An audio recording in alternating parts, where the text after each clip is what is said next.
That's a great question. So I have a theory around sort of centers of gravity for every industry. I think that if you're in finance, you should relocate to New York or to London. If you're in fashion, I don't know, Paris probably. Like if you're in entertainment or movies, Hollywood, right? And you don't have to go there, but the way that I think about it is that you just get a lot more compounding effects of being near the center of gravity, right? I liken it with sort of running uphill versus running downhill, right? You do the same activity, the same motion in Malmo, Sweden, right? If you're building a graph database startup, as you do if you're here in the valley, but you just get way more mileage if you're near a center of gravity for your industry. So I think that's the key aspect that why we chose to relocate, at least our headquarters here to the valley.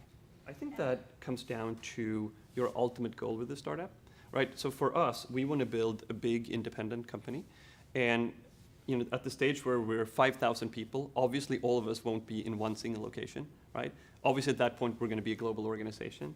So at that point we're going to have to deal with being highly distributed across time zones, across continents, and all those things, right?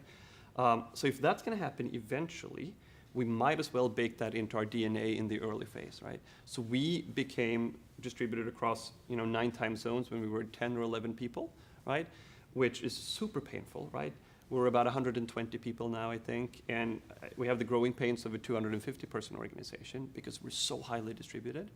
But I think eventually that skill set is going to pay off because at the end of the day, we need to be a globally distributed organization in order to achieve what we want to achieve with the company.